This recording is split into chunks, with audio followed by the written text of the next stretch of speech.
اب میں دیکھوں گا تجھے کہ تو یہ سمر عباس اتاری المعروف گالیوں والی سرکار، آج کل المعروف 1 کروڑ کی گاڑی والی سرکار، اس نے جو نبی علیہ السلام کی طرف خود سے حدیث بیہودہ بنا کے منسوب کی گستاخانہ، اس سلسلے میں تو وہاں جاتا ہے کہ نہیں جاتا؟ اب تیرے ایمان کا امتحان ہے۔ اسی طریقے سے لاہور کے ڈاکٹر کا بھی امتحان ہے، جس کو ہر وقت فکر پڑی رہتی ہے، جو میرے پیچھے سے اتنے بڑے احتجاج کروا رہا تھا کہ اس کو باہر نہیں نکالیں گے، اس پہ تو 100 دفعہ 295C لگتی ہے۔ اب پتہ چلے گا کہ تو اس کے ساتھ کیا کرتا ہے، جو ہر وقت تیری تعریف کرتا رہتا ہے یہ سمر اتاری۔ اب پتہ چلے گا کہ تو عشق فرقہ میں مبتلا ہے یا عشق رسول میں مبتلا ہے۔ تو یہ بڑا ہی برا وقت آ گیا جب بریلویہ ہوتا ہے۔ میں تو ہم دساں اس ویڈیو تو بعد سارے بریلویہ تے برا وقت آیا، صرف گالیوں والی سرکار پہ نہیں آیا، ان سب پہ آیا ہے، اور صرف بریلویوں پہ نہیں آیا، وابیوں میں بھی آ گیا ہے، ان کے اوپر بھی ذمہ داری ہے، کیونکہ یہ سارے اکٹھے ہو جاتے ہیں نا تو انہیں مذہب کی دفاعت کے سلسلے میں۔ تو اب یہ امتحان ہے کہ یہ اپنے اس مولوی کو بھی قربان کرتے ہیں 295C کے تحت کہ نہیں کرتے، اس پہ قانوناً وہ طریقہ اڈاپٹ کرتے ہیں جو میرے خلاف انہوں نے کیا تھا، اور نظراتی کونسل کے اوپر بھی امتحان ہے۔ انشاءاللہ تعالی ہم تو اسے بار بار ہائی لائٹ کریں گے،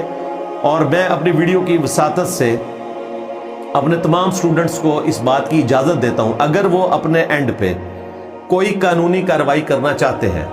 تو وہ NCCIA میں جا کے اپلیکیشن دے سکتے ہیں۔ میں اس طرح کی حرکت اس لیے نہیں کرتا کہ میں علمی اختلاف رکھنا چاہتا ہوں، لیکن سٹوڈنٹس کافی تنگ ہیں ان مولویوں سے، اور وہ کہتے ہیں کہ ہمیں بھی کوئی ایسا راستہ اختیار کرنا چاہیے، تو آج میں ان کو اوپنلی اجازت دیتا ہوں اپنے اس پلیٹ فارم سے یہ ساری ویڈیو سنیں۔ یہ ساری کی ساری چیزیں ریکارڈ کے طور پر آپ کے سامنے موجود ہیں، آپ ہماری اکیڈمی کے نمبر پہ بھی رابطہ کریں 032159000162۔ آپ کو اس کا ٹرانسکرپٹ چاہیے ہو، ویڈیوز چاہیے ہو، یہ سب کے سب آپ کو مل جائیں گی، یا mirza_95@yahoo.com پہ مجھے ای میل کریں، جواباً میں آپ کو ای میل کروں گا، اس میں سب کچھ لگا ہوا ہوگا، اگر آپ نے کہیں استعمال کرنا ہے تو آپ کر سکتے ہیں۔ میں خود یہ نہیں کرتا کیونکہ میں علمی اختلاف کو علمی رکھنا چاہتا ہوں، لیکن چونکہ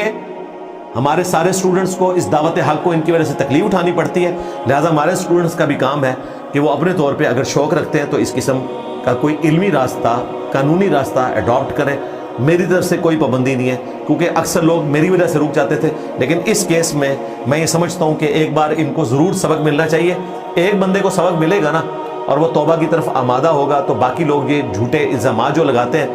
وہ پھر اپنی حرکتوں سے باز آ جائیں گے۔ اور صرف یہ نہیں، وہ گلے پھاڑنے والی سرکار بھی، المعروف ناشتے والی سرکار، اس نے بھی جو میری طرف ایک غلط بات منسوب کی آدھا کلپ کاٹ کے کہ یہ کہتا ہے اس سے 2 دن پہلے قربانی ہو جاتی ہے، اس پہ بھی پیکا آرڈیننس کے تحت اگر کوئی ہمارا اسٹوڈنٹ ایکٹیویٹی پرفارم کرنا چاہے قانوناً تو میں اس کی بھی اجازت دیتا ہوں۔ میں جو پہلے پابندی لگاتا تھا وہ پابندی اٹھاتا ہوں، خود میں نہیں کروں گا، لیکن آپ لوگوں کو اجازت دیتا ہوں، کیونکہ مجھے پتہ ہے کہ آپ لوگ کافی غصے میں ہیں ان مولویوں کی وجہ سے، تو قانونی راستہ اختیار کریں تاکہ ان کا غصہ بھی بچوں کا ٹھنڈا ہونا چاہیے، اس لیے اجازت دینا یہ ضروری ہے۔ اور پھر مولویوں کو بھی پتہ چلے گا کہ کسی کے ساتھ اس طرح کی ایکٹیویٹی کرنا، علمی اختلاف کو جان بوجھ کے قانون کے دائرے میں لے کے آنا، اور وہ بھی غلط طریقے سے جو بنتا ہی نہ ہو، اس سے کیا تکلیف ہوتی ہے۔ تمہارے تو جینون کیس بنتے ہیں، تو انشاءاللہ تعالیٰ اس کی ہیٹ تم محسوس کرو گے۔ میرا خیال ہے آج کے لیے اتنا ہی کافی ہے۔